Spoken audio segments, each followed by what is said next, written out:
Just checking Facebook. Hey guys, thank you for joining me today. Today I want to talk about social media, and I've got 5 things for you to think about with your church social media platforms, how you're using them, what you're doing with them, and just generally some thoughts around social media for you. So grab a cup of coffee, sit back and have a listen to my thoughts about social media. So social media is a massive tool for churches to use. It is such a powerful thing that churches can really dive into and make the most of.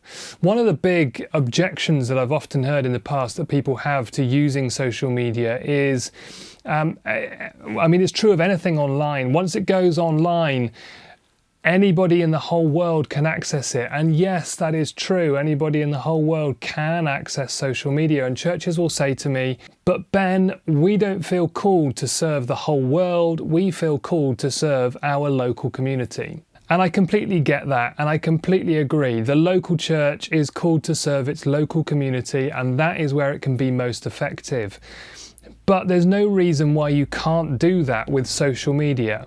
Just because social media can be viewed by the whole world doesn't mean that it has to be. Social media these days is really clever, and it can be really, really well targeted towards specific groups of people. And so the first thing I would say to you when you're thinking about social media is, who is your target audience? Who do you want to connect with? Who do you want to share your posts with and to share what you're doing online with? And if that is your local community, which it probably will be, then that is absolutely fine. I can guarantee you your local community will be on social media. Facebook is a massive, massive platform. And most communities have some kind of a community group, community place, community page that you can access on Facebook. They exist, they are out there, and if you search for them, I am sure you will manage to find a community page for your local community. And if there isn't one, why not start it? Make somewhere that people in your area, in your neighborhood, can come and can share thoughts and ideas and concerns and problems and whatever's going on in their local community. Have that local space and have a voice for your church in that local space. I think that can be a really powerful thing for churches to be involved in, to be active on. So really look into that, look into your local community, think about who do we want to target, who do we want to speak to, who do we want to engage with, and how can we do that using social media? There will be a whole number of ways that you can do that. Number 2 is think about the platforms that you are going to use. I've just mentioned Facebook there. Facebook is a fantastic platform, and if I can say anything today, I would say get yourselves on Facebook, because if you have a page on Facebook, if you have a voice on Facebook, if you have a group on Facebook, chances are you will probably be engaging there with the majority of your local community. So think about, who do you want to target? Who are your audience? Who do you want to connect with? And then where are those people going to be? And actually, if you start by thinking about those 2 things, well, there's a lot of similarities there as to how Jesus connected with people. He thought about, who is it that I want to connect with and where are they going to be? And he went and met people where they are at. And that's no different from what we can do today. Social media is where people are at. And if we can think about who is it we want to connect with and where are they, well, a lot of them are going to be on social media. And we can do that quite quickly and easily by using the right tools and the right platforms and the right groups and pages. And if you do a little bit of research, we can find those people and you can really tap into your local community online. So we've thought about, who are we going to try and target? We've thought about, where are we going to go and try and find them? The third thing to think about is, what are we going to try and show them? So who, where, and what are we going to show people? And when it comes to what, we call that content. When we come to the content part of social media, we need to be thinking in really short timescales. The rule with social media is 3 seconds. If you haven't grabbed somebody's attention in 3 seconds or less, then you won't grab their attention at all. And one of the big problems here is countdown timers at the start of your video. Now, I'm a big fan of countdown timers. I think they work really well at bringing a physical church congregation and an online church congregation together at the same time. You play a countdown timer both in the room and online, and it gives everybody a reference point to say this is when we're going to be starting. And I think they work really well for that. And while that video is live, people will quite happily sit and watch a 5-minute countdown timer. They know that that is the time where they can go and make themselves a cup of tea at home or whatever, get themselves ready, and when that 5 minutes gets to the end, that is when the service is going to start. And so that works absolutely fine when it's live.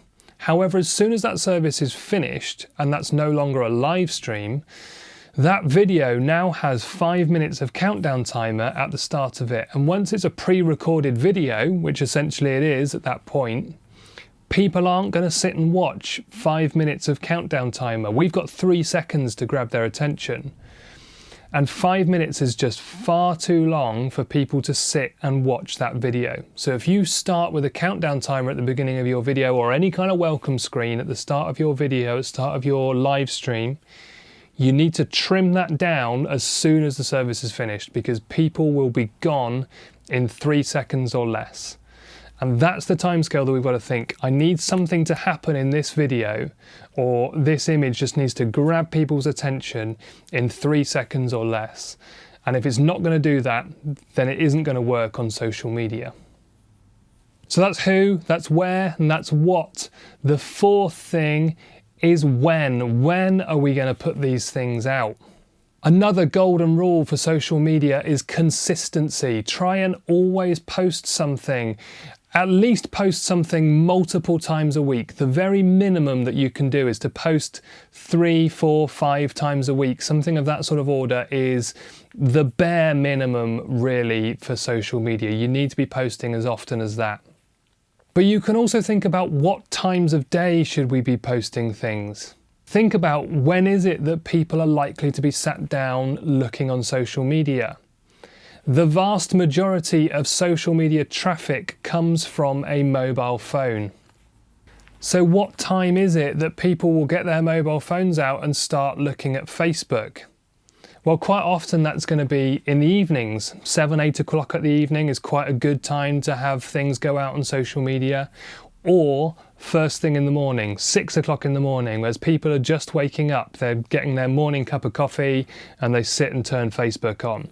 Those are the two kind of really key times often for people to be searching Facebook, searching online, searching social media generally. So try and have posts that go out at those times of the day to try and catch people as they sit down with their phone. So we've done who, we've done where, we've done what, we've done when. The fifth point that I'm going to say isn't actually why, although why is really important and you should always think about why you are doing something. That should just be a given. We're always going to think about why we do it. So definitely do that. But I don't think I need to go into that today. Think about why. But my fifth thing is actually think about paid adverts. Churches can often be reluctant to pay for adverts, particularly online and particularly for things like social media. Quite a lot of churches would be happy to pay for flyers to be produced though. And for things like Christmas services or whatever else you've got going on, it's very common to find churches will produce some kind of a flyer and get 1,000 copies printed and even go through posting them through letterboxes around the community. And that's fine, that's great. If that works, then do it, brilliant. But there's not a great deal of difference between paying for flyers to be produced and paying for an ad online. As I say, you can target very specific local communities. You can target the people who you would be posting flyers through their letterbox. You can target that specifically for people in your community, in your area. So there's no reason why you can't view paid adverts, paid online adverts, in the same way that you would view buying flyers and buying posters to put up in and around your church. They're going to do much the same kind of job. And you can be very specific in how you target adverts for people to be able to see what's going on As I say, Christmas services would be a really good example. What's going on over Christmas? Let's target our local community and share that information with them. And you can do that through paid adverts on social media. So think about paid adverts. Now, there is a flip side to this, which is that paid adverts can be a little more difficult to set up, and you need to know what you're doing, and you need to have somebody who knows how to do that. But there's lots of help online, and if you're stuck, then by all means get in touch with me and I'll be happy to help you with that. But do just think about whether that is something you might want to consider doing as well. And ultimately, social media is a tool, and a tool that is used well can be very effective. And that's the key really, is just think, how are we using social media? Are we using it in the right way? Are we doing the best things we can with it? And are we using it in the way that it's intended to be used? Because that's ultimately how you're going to get the best results from it. And if you're doing all of that, then you can really utilize social media as a very powerful tool that can really help you in what you're trying to achieve. So think all that through, and hopefully that will really help you. If you have found this video helpful, please consider giving it a thumbs up. It would be great as well if you can subscribe and hit that little bell icon as well to be notified for any future videos. And if there's anybody that you think who might benefit from watching this video, then please share it with them. That will be really helpful too. So that's it. Thanks for watching, and I'll see you in the next video.